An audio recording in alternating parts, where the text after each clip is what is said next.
Welcome to episode 38 of Bloggers Are Weird. I'm your host, DJ Paris, from the blog thoughtsfromparis.com, newly redesigned. But today, enough about me. Today is I'm so excited because I got to speak to one of my favorite humorists, Alyson Herzig, who is also known as TheShitastrophy. So you can find her at theshitastrophy.com. So catastrophe, but with a shit in its place there. And she's amazing because she has a new book that is coming out on the 7th of April, which might be today if you're listening when this goes live. And you can find it on Amazon. It's called Surviving Mental Illness Through Humor. It's a collection of essays from various writers. A lot of them have been on the show. A lot of them are prominent in the blogging community as well as her. And I love her tenacity. This is somebody who gets shit done. She is somebody that routinely gets over 100,000 views on single posts.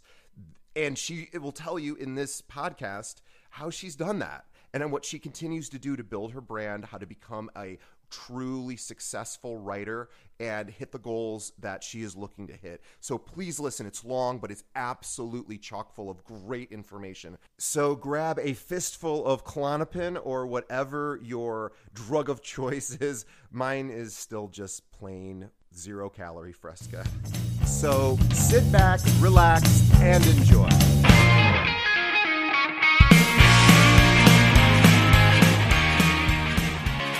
Bloggers Are Weird is sponsored by moreblogreaders.com. Moreblogreaders.com is the home for the greatest teacher of how to build a business and get more readers for your blog, Darren Rouse. If you aren't familiar with Darren, you need to be, because over 320,000 bloggers get his newsletters. He has over 7,000 articles on his website, and he's written tons of books. In fact, when you go to moreblogreaders.com, you will see a list of Darren's books. I highly encourage you to start with 31 Days to a Better Blog. By going to moreblogreaders.com, you'll get special pricing for being a Bloggers Are Weird listener. So are you ready for more traffic and more success with your blog? Then go to moreblogreaders.com.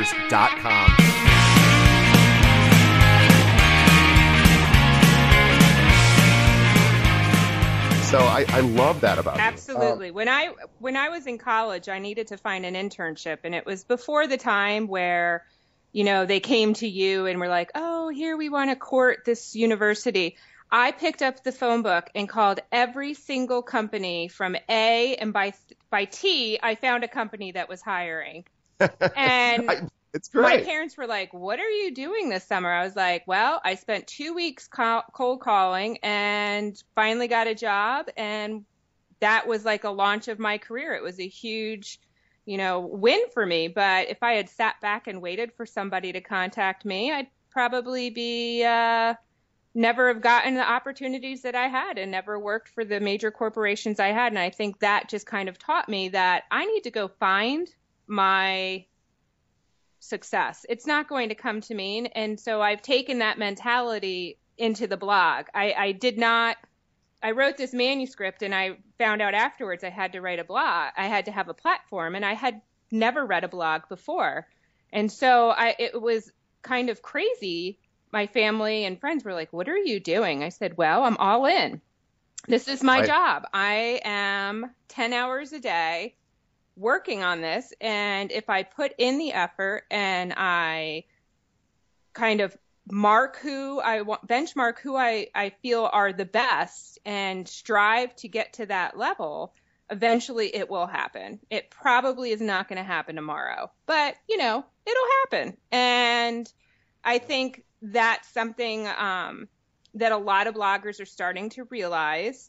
And but I do hear a lot of kind of rumblings from individuals that'll say, but I wrote a post and only 20 people saw it and I don't understand. And I'm like, yeah, well, we've all been there. It sucks, but you got to go find the other 100 people to read it. And if that means you spend 6 hours a day networking, then you have to do that. It's, the lightning in a bottle only happens for a few people. And the rest work hard, and then maybe the lightning will happen for them too. But I think that's a disconnect. I think also part of it is we live in a time where everybody wants everything now. And so that immediate gratification is what people are looking for. And, sometimes it happens, but a lot of times it doesn't. 100% on board. And, I firmly believe in that. I don't know if you ever read Outliers by Gladwell, but, he says it's pretty simple. It's a 10-year, 10,000-hour deal. And then you will be considered an expert in your field, and you'll probably be good enough to make a big splash. And he has all these examples from the Beatles, to Bill Gates, to, and these are all people that put in their 10,000 hours before they were anyone's household name. And it's just the way it is, and again, you're right. There's a few lightning in a bottle situations, but God, those are just a few, and those people still, I don't know anyone that still doesn't bust their ass who's successful. Oh God. Even if not, they actually bust their ass even more than they ever had before, because they want to maintain that top tier level. And I think that's what a lot of people don't recognize, is that even once you achieve, you still have to continue to come back and work at it every day, because there's always the opportunity for somebody else to come along. And if this is something that you truly want to do, then you need to work at it. It's like being a doctor, they don't just get out of college and then go work in the ER. There's so many years of schooling. And then even after that, they still need continuing education and things like that. And I feel like that is something that a lot of people don't realize behind the scenes. Absolutely. I have friends that are doctors in particular. Doctors have seem to all say this. They say, if you get into this profession to make money, there's much better ways and faster ways to make money. They said this is, and attorneys, in a sense, the same sort of thing, because attorneys out of law school bill 80 hours a week. And it go, it's like, and then, they have 150 grand in debt from, from their schooling. Yeah. And then they're going to bill 80 hours for 5 years and maybe make partner. And that's when the income starts rolling in. But it's not like, I've never met an attorney who goes, well, I'm now partner, I'm putting in a 30 to 40 hour week. It doesn't happen, and well, it very rarely. And so I always find that by and large, and there's always exceptions like you were saying, but by and large, the hardest working people are the most successful just about in any field of life. And I don't understand why. I think there's a lot of jealousy. We look at people who are really successful in like the blog field, like the, Deuce or the Blog S or Ali Brosh or any of the sort of, well, I'm in that humor space, so I kind of think, we both are, but I think about those people and I go, first of all, they're really good, and then they work really hard, and obviously, they've done it for many, many, many years. And Jen Mann, she's probably the one that I think about the most is sort of hitting it big the fastest, but she's an insane worker too. Oh my goodness. Yeah. Well, and I think the key is that none of those people went searching for fame. They continued to work at what they wanted to do, and hone their skills. And then from there, it came to them. I think that's what a lot of people, are missing in their equation of how do I do it? You're not capable of controlling other people's desire to find humor. They will find you if your stuff rises to the top. And I think, I hear a lot of people searching for like the next viral post. Oh, is this viral? What makes it viral? And, I just write. I just kind of like whatever comes to my mind. I kind of spitball. I'm working on one tomorrow about like my kids, because they keep calling me to pick them up from school. And I'm like, stop, you're staying at school. So I've written a letter to them about the ways that they're coming home from school. Do not call me unless any of these things happen. And I think that's the way to do it. It's other people can relate to it for sure, but really I'm not writing this thinking that it's going to be the next greatest hit. And I think it's important to just write what comes to you naturally. And if it's something that resonates with others, then it will be shared, and it will be shared more, and it goes from there. And I wish more people realize that and stop spending their energies on frustrations and just kind of spent their time, writing. Writing is very therapeutic, and people will come. Well, and you're right, and it's this long, slow process, and that's okay, because at least for me, along the way, there's so much gratification of doing the work, for me at least, that well, that even if the post sucks, I am my own best audience. I truly am. I don't, some people like it, some people don't, whatever. But the next day, I get to go back and read and say, that came out of me. I feel good about that. And maybe it's not perfect and these few words are not great and I didn't structure it properly. But I get to go, I feel good about it. And then, and people like it, they like it. And I always tell people the public will decide if you're any good. You don't have to worry about that. The public will determine it. So you better just work as hard as you can at getting better. And ultimately, after a certain amount of time, plus you have to have a marketing plan. You can't just expect people to find you. But over time, you can track everything. Do people come back? How long do they stay?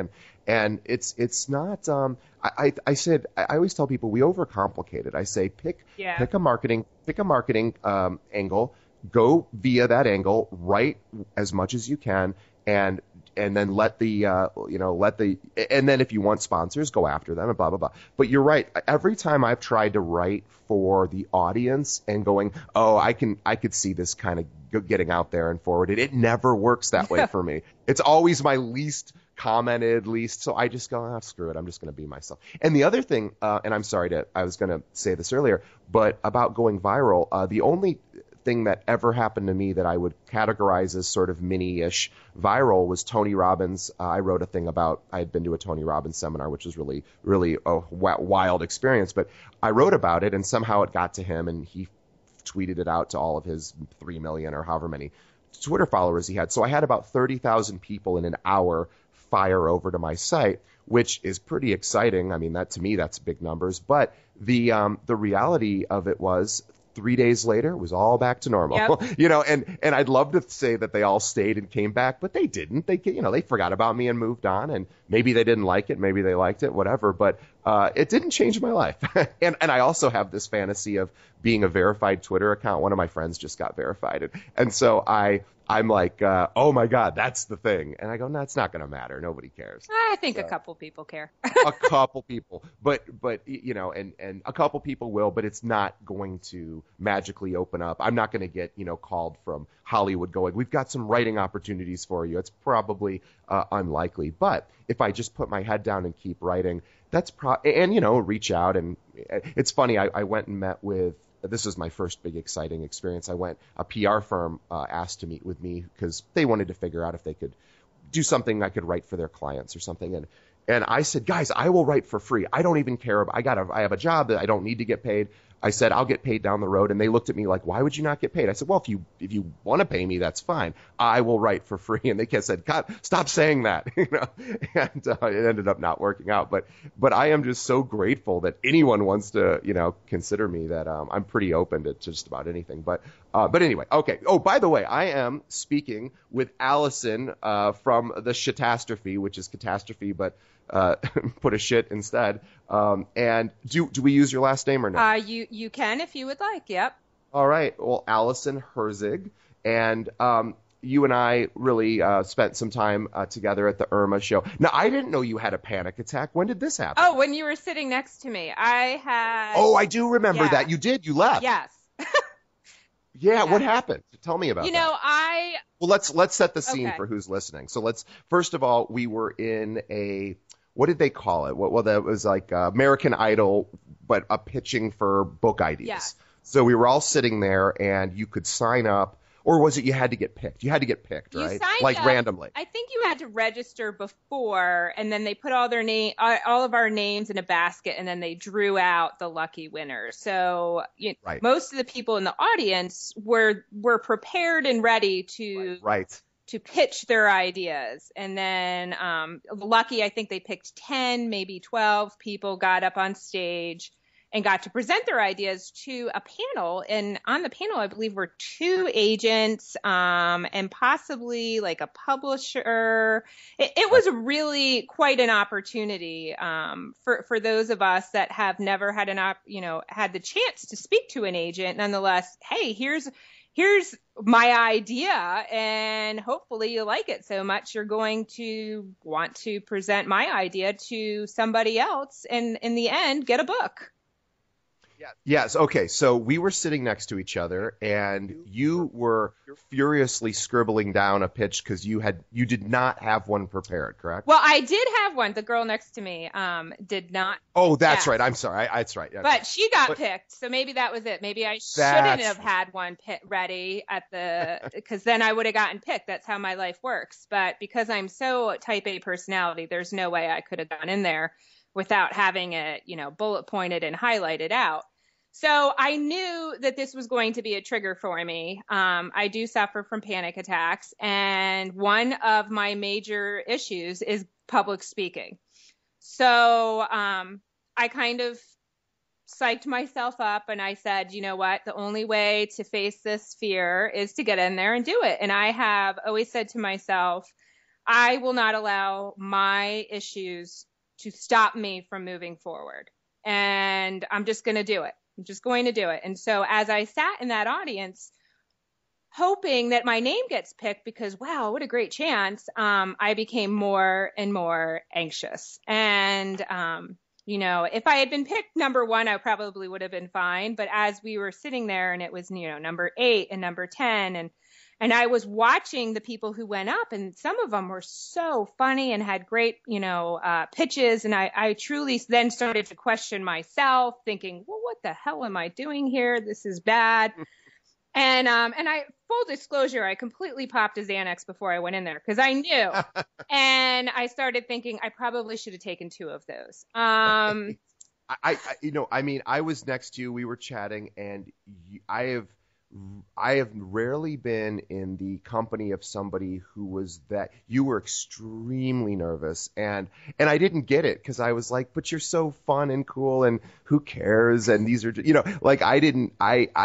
it was hard for me to really understand what you were going through because I thought, well, what's to be scared about? They're just, but you were really present for that. And so then what happened? Well, as the group kind of went forward and did their pitches, and then it was over and I didn't get selected. And I think, all of that adrenaline from sitting there wondering and freaking out that I was going to get selected, then I did it. And I was like, shit.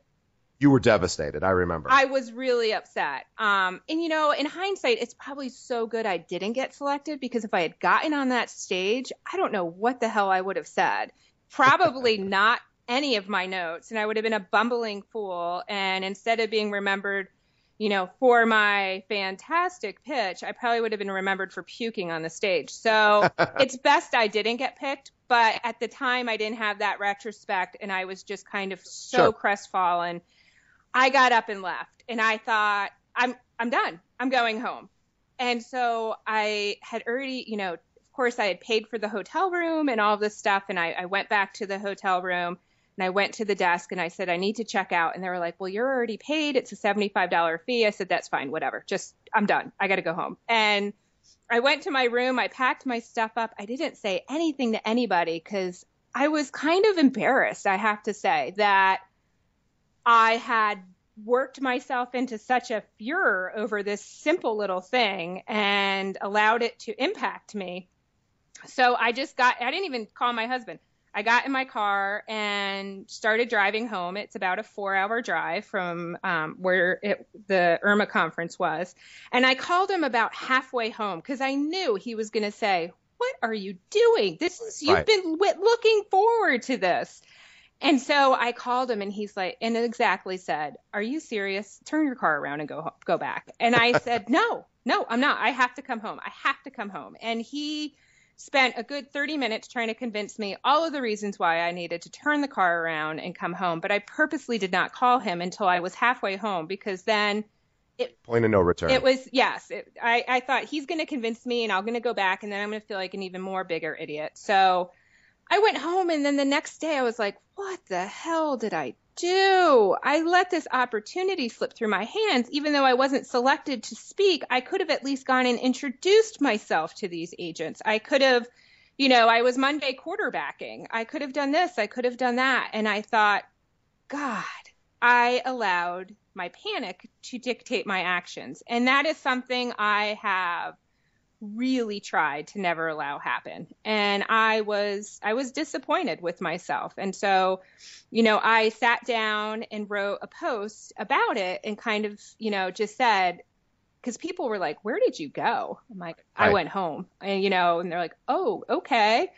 And I think part of it is people thought I went home because, I didn't get picked to do this pitch. And so I wanted to clear that up, that really wasn't the reason why I went home. In normal circumstances, yeah, I probably would have been bummed, but I wouldn't have kind of thrown a piss fit and gotten in my car and driven home about it. I went home because I couldn't breathe, and I had a very narrow focus of must be at my house. I must go home. And Sure. And it just overpowered every other thought. It was completely irrational.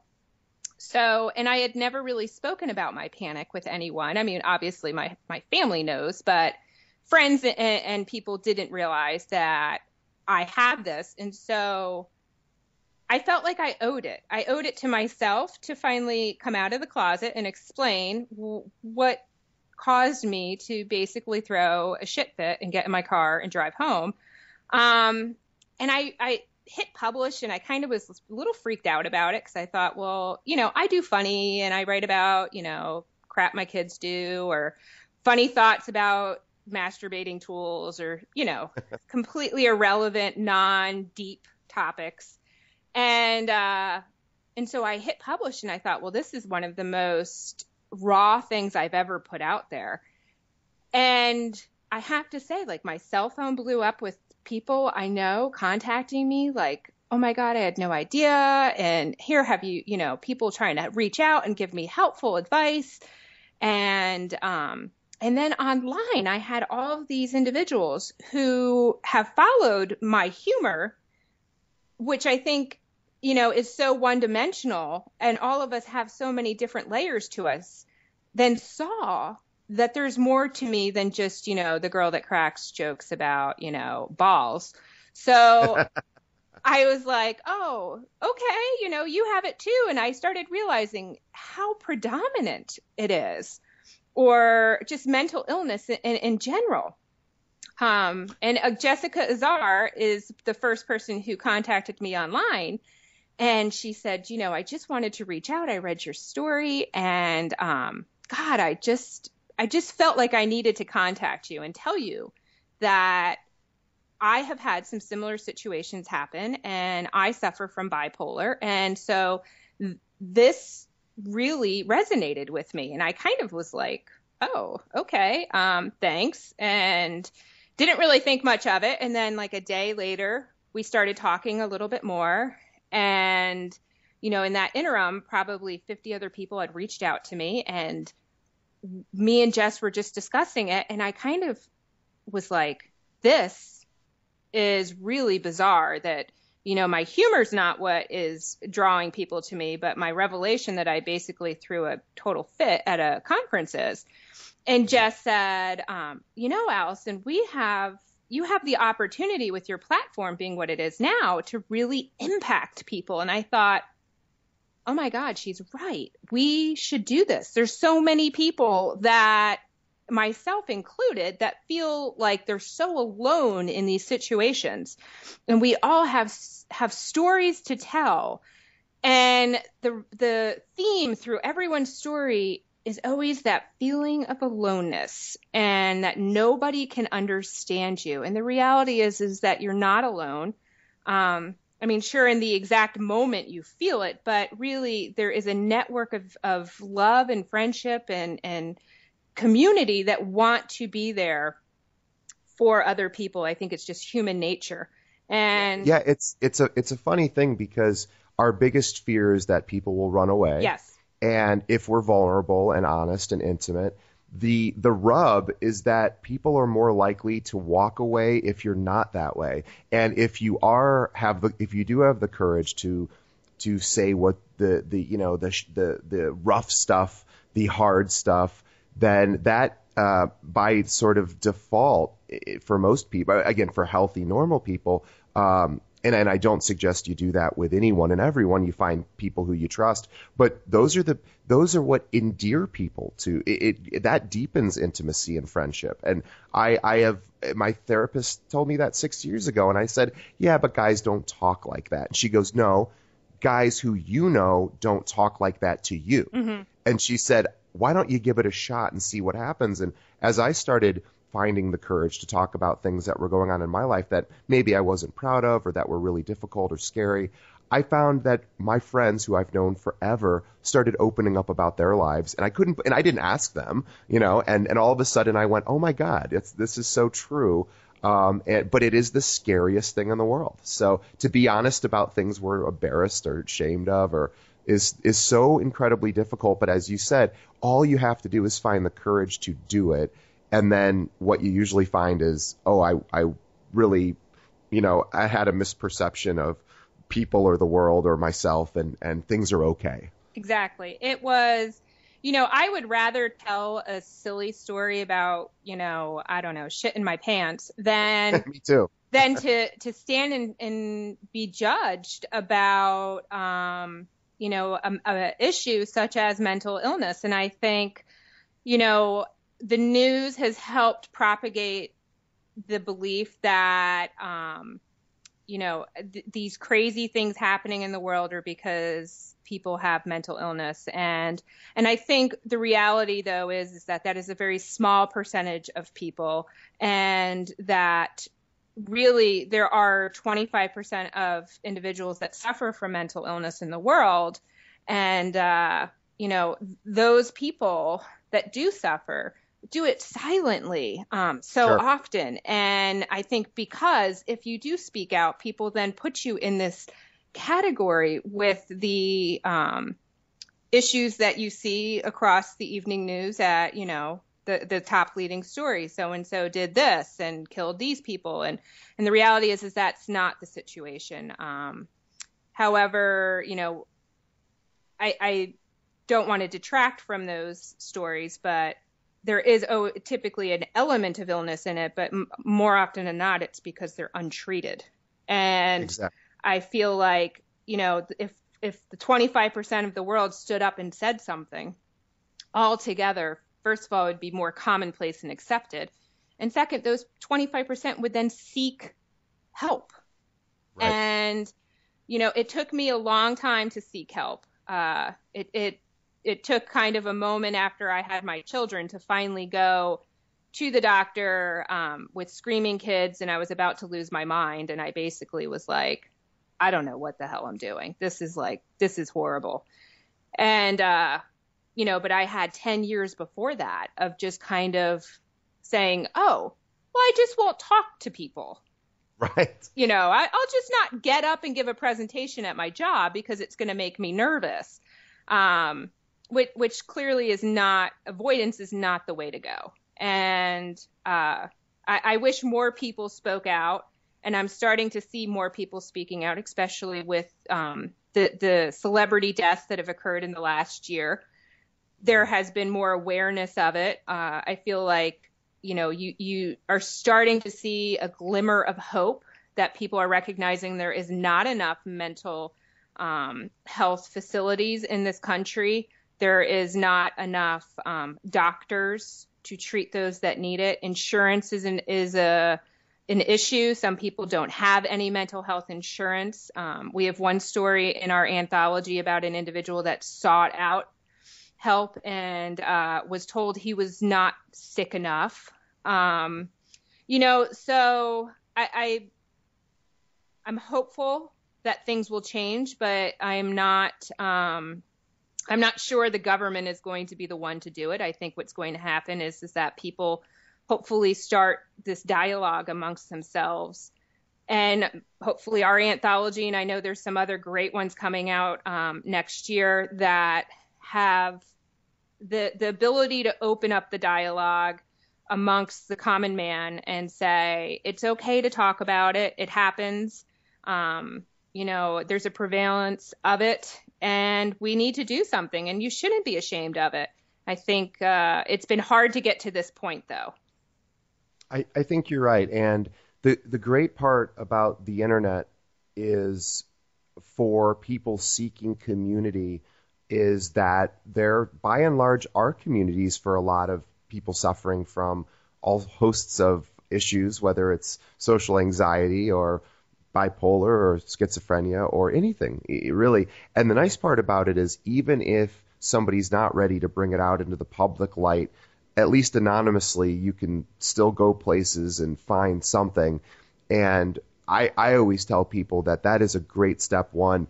But if you can find the courage to get out there publicly, or rather, not publicly so much as just in the presence of another human being who maybe is in that, has suffering from that same disease or issue, then you will, that is, finding your tribe is so critical, even if you don't have insurance and if you don't have the ability to pay for therapy and drugs and at the very least, thank goodness there are all these free organizations online, and in the 12-step community is made this a proven model that all over there are hundreds of thousands, if not millions, of groups for all sorts of things. So, and not that the 12-step way is the way for everyone, but at least it's a community of people who you can go, oh, I got that same thing, yep, and they get me. Hey, let's talk about the book. So, I am so excited because so many people who I know talk about doing this.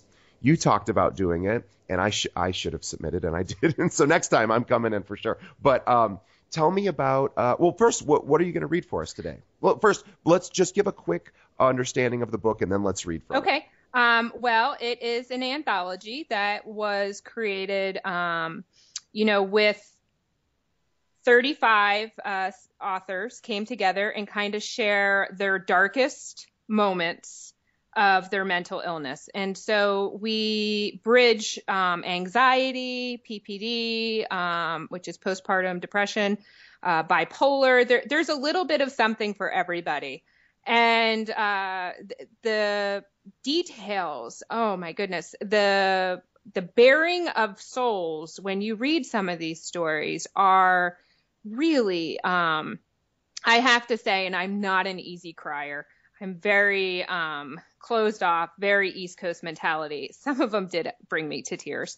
And I, would take notes while I was reading it and just found that the common theme through so many of them were guilt and frustration and exhaustion and anger and hatred and self-loathing. And it just, no matter what your illness is, the theme was the same: aloneness and feeling so alone in their moment. And so we wanted to highlight these different stories. And so the book is not all about bipolar, and it's not all about anxiety.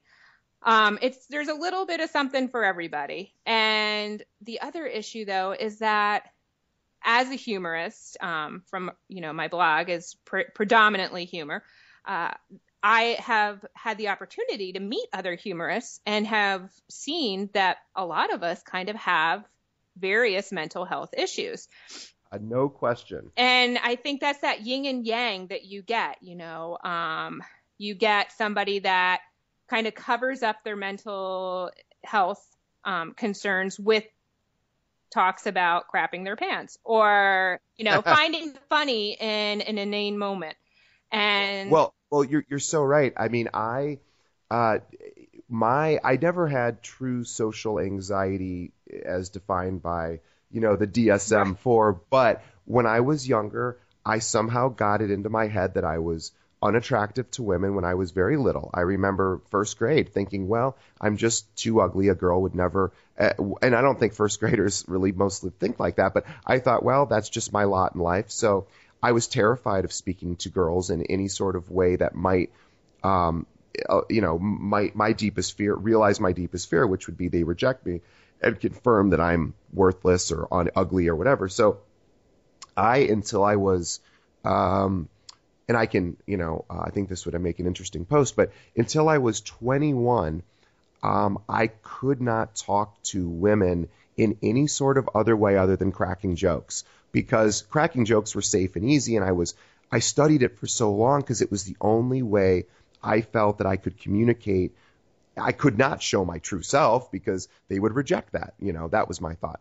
And so then when I was 21, I had learned how to talk to women because I had little scripts that I had memorized about things that I thought women were interested in. And so all I was doing was playing a role, and I would meet a girl and I would just say the script, and I would say it naturally, but and then over time I went, oh, women aren't so scary. They don't all run away. But that was, and then I thought, well, maybe whether I'm attractive or not, I mean, first of all, that's completely subjective. And secondly, women typically, more so than men, aren't as fixated on the physical appearance. They're fixated on personality and a guy who's present and whatever. And so it took me 21 years and I would think most people would, I go to blog her and I love going up and meeting random people, and a lot of my friends who write or like you are bloggers, so I talk to a lot of women, and I just don't have those fears anymore because, but it took me 21 years. So I can appreciate people struggling, with whatever, social anxiety or. And I think, if you look at a lot of the comedians that, have made it big per se, if you really look at them, there is the mental health issues, or a lot of times they have a substance abuse issue. And it's been noted that many individuals that have substance abuse issues also suffer from mental health illnesses. So it seemed like a natural fit to do this book about mental health, but also to include the humor part, because life is not all just the woe is me, the Eeyores of the world. There's Tigger moments, there's funny, there's things that you will laugh at someday. Maybe not when it's happening, but in retrospect, you're going to think about it and chuckle a little bit. And I think that is something that is lost when people talk about mental health. They only talk about the deep, dark part of it. And I really felt the need to put the humor part of it out, to make us different from the other books, was to show the whole picture and not just one side. And honestly, I don't want to read a book all about depression and anxiety and things, because to me, that's too heavy. I need something that kind of lightens the mood, especially if I'm in the middle of a moment. I really don't want to read about the negativity of it all. And so we put this book together with the thought process that it kind of mimics life. It has the ups and downs of life. There's very funny things that you will laugh hysterically at. And then there's some really sad moments that show the vulnerability and a glimpse into it. And we feel like this book is for somebody who's suffering from an illness, but also for a family member or a friend that wants to do something for a person who has it and they don't know what to say, because so often you don't know what to say. And this is one of those things where a gesture, I think, is more important than the actual words. So you can present your loved one with this book and say, you're not alone. You will laugh again. Here are some examples. And we really, our taglines like to laugh stigma into submission, because that's really what we feel like, coming out and sharing these stories of vulnerability, but also of humor, will hopefully put a different perspective on mental health. Yeah, and I, in being a humorist, we're always looking for the jokes anyway, and I have found that by making people laugh about things that maybe sort of traditionally aren't super inherently funny, enables people to open that door just a little bit to understand a deeper, it just sort of pauses that locked in, this is very sad and depressing, and it just pauses for a brief moment and allows in a different way to look at something, which I think enables sometimes people to get unstuck.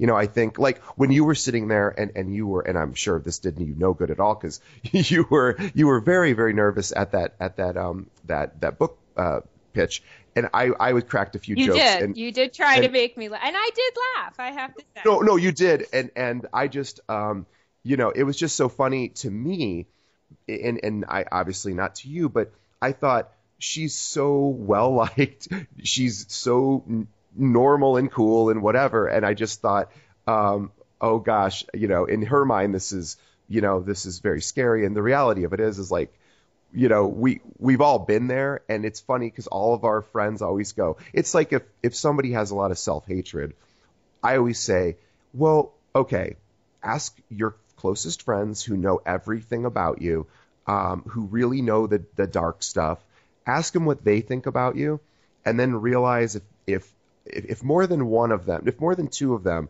say the same thing about how you're fantastic and lovely, and inside you're going, no, I'm a piece of crap, and if they really know you, then you're just wrong. You're wrong about yourself, because if enough people outside of you say, no, the truth is that you're, then you go, oh, well, maybe I should take their opinion over my own, So I not that that's easy to do, but I've said, oh, maybe my own self-assessment is way off base, and I've dealt with a lot of self-hatred, and I've started to realize, like, hey, DJ, maybe you're not the best person to assess yourself.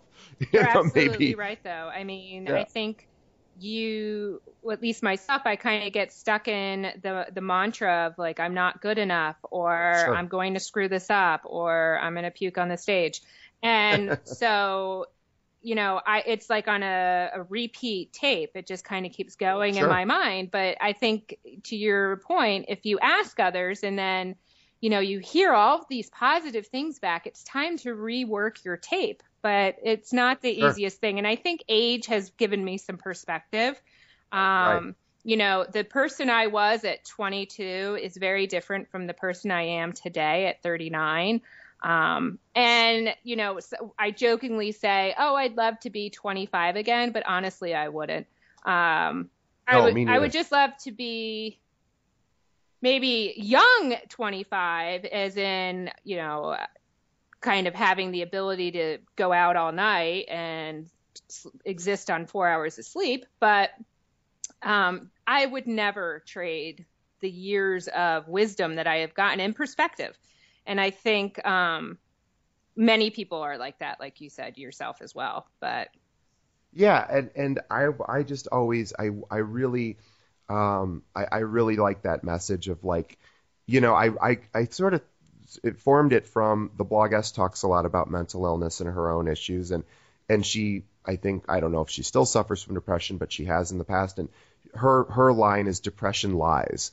And I don't know that that's 100%. I don't know if I buy that 100%. But what I do think definitely lies is your own self-assessment, if you think you're less than, is that you might just be wrong, and that's okay, because then you go, okay, well, I can work on my own rewiring, or working the tape, like you were saying, re-imprinting my own self-belief.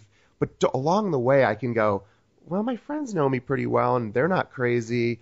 And so maybe if they don't think I'm a piece of shit, maybe I could adopt temporarily their belief, and then, hopefully over time make it true for me. But anyway, let's talk about, why don't you tell me what you're going to read, and let's get to it. Okay. Well, I'm actually going to read the introduction to the book that kind of explains how the book came along and what our goal is. And I think it's a relatable story that hopefully, gives individuals the desire to go out and buy this book and share it and with those people that could really use it the most. All right, well, go ahead. Okay.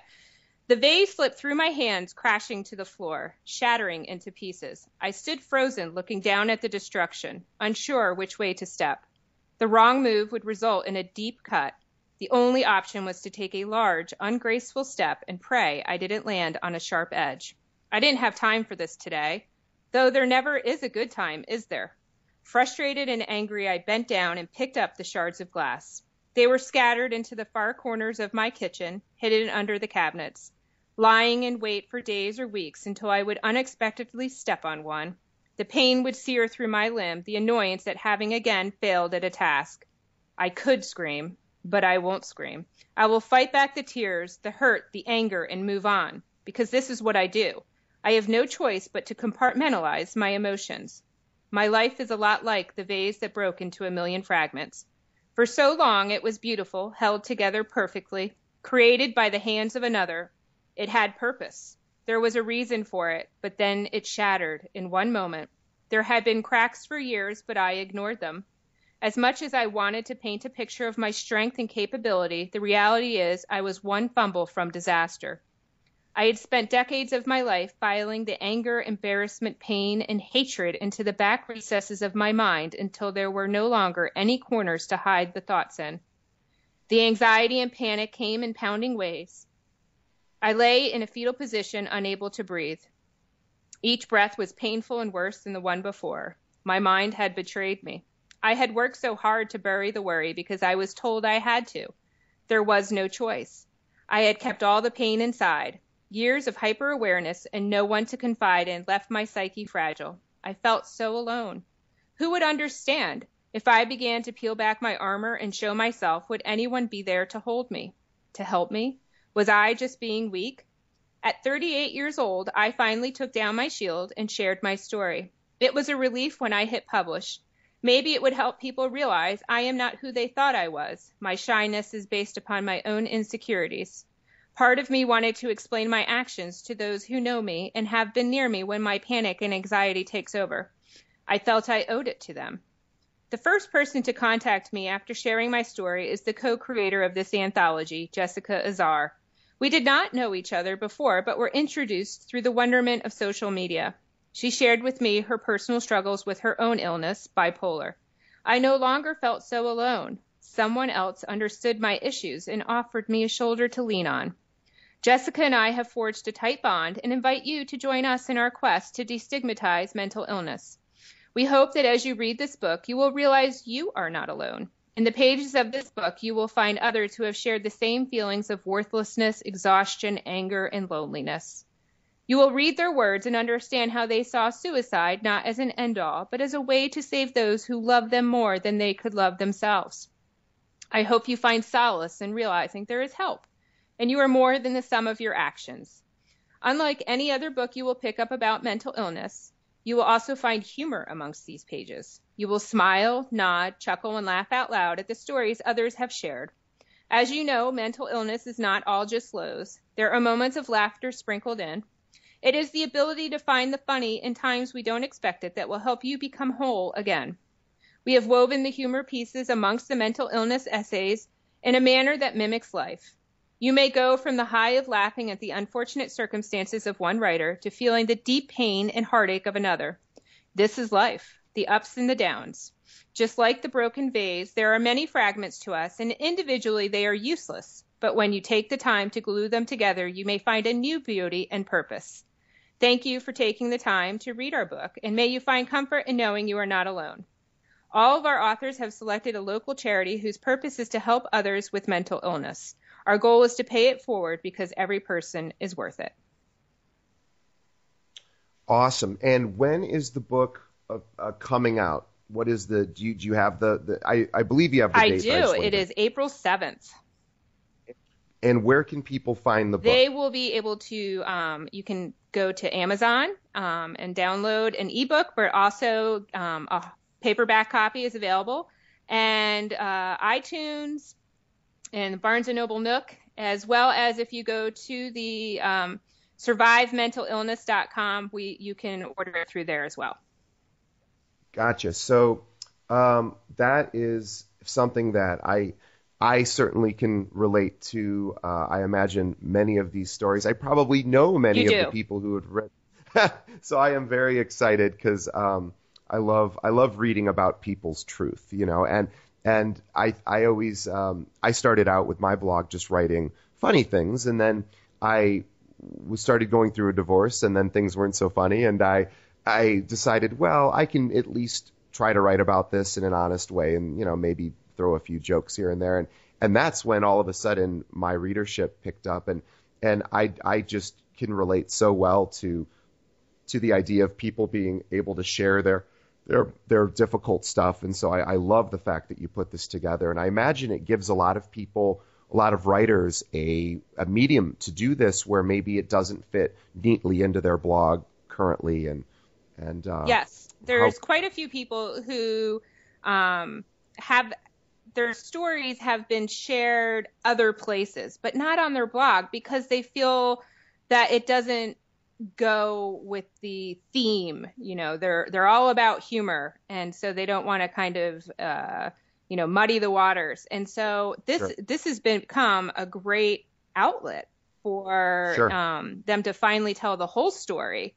And it is, hopefully going to change some lives and do some good in the world. And I kind of feel like, I didn't start this with the thought of, when I started my blog, I didn't start thinking I'm going to actually change the world with, my funny one-liners. But I look at this and think this actually has the opportunity to impact somebody. And, if I do nothing else in my life, this is one of those that I want to hold up high and say, I really put my whole heart in this. I'm committed to it, and hopefully it has a positive impact on the world. Yeah, well, I think it will, and I think that is very noble, but also it beyond it being noble, it's just something that's very helpful, and I'm excited to read it. And if you do another one, I will do my best to try to get you something that you might want to consider. Whether I get accepted or not is another issue. But let's just go through how do people can find you and the book one more time. So to find Alyson's personal blog, and it's super funny, and I'm a huge fan, is TheShitastrophy.com, which is the and then shit and then ASTROPHY, so like catastrophe, but with shit in its place.com. And also you can find her on Facebook. Just search for Shitastrophy. Same on Twitter. The book can, I imagine, also probably once it's launched, it can be found probably on your personal blog, but also on the website dedicated to it, which is survivementalillness.com. Also, you can find them on Twitter and Facebook, Survive Mental Illness. Well, I am absolutely thrilled and so excited for you because like I said, there's so many people who I've met who want to do this and then don't. And it's a tremendous amount of work. I can't imagine. You had 35 contributors and 41 pieces, and I can't imagine the amount of work just getting all of that coordinated. And even putting it in the right order what a thing. So, and just getting everyone's drafts, and what a nightmare. So good for you. And anything else? Is there anything else we should say before signing off? No, I think you've captured it all perfectly for us. Thank you, DJ. Well, I'm a big fan. And are you? Because we have a lot of people that are blog writers. And are you heading to any conferences this year? I am going to do the Blog U. I have not done I will be that. there. So, you're going? I'm one of 2 men, I think, that have signed up, which I'm used to. Blog Her is 5,000 women and 10 guys. So, are you? So you're doing Blog U and anything else, or just Blog U this year? I have a couple family trips on the horizon that overlap certain conferences, like for Blog Her, and it's in New York City. I would have loved to have gone, but I will be in Ireland, so that's not going to happen. Well, if you haven't, that's more exciting. If you haven't been to Blog U, and I'm actually doing a interview with the founders actually next week, so I'm very, very, very excited because were you at Aiming Low's non-con? I forgot. No, I couldn't go to that last year.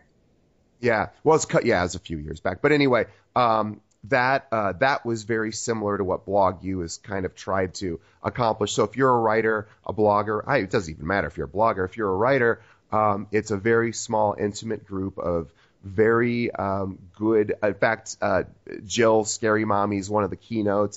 It's going to be awesome, and it's intimate, small, and all about helping people become better writers. So I am very, very excited to see you again there. But anyway, so go buy this book when it comes out. Go to her blog, follow her writing, sign up for her newsletter, everything, because she's one of the few humorists that's actually funny. Thank you. And, no, you are. And I don't say that only because you're on the show. I mean, you truly are. And you know as well as I do, just not that many people are. So, or at least I don't think so. Maybe maybe I shouldn't speak for you. But anyway, well, thank you so much again, Alyson, for your time. And I'm so excited for your book, and I will promote it. And anyway, just say goodbye. Thank you so much, DJ, for having me.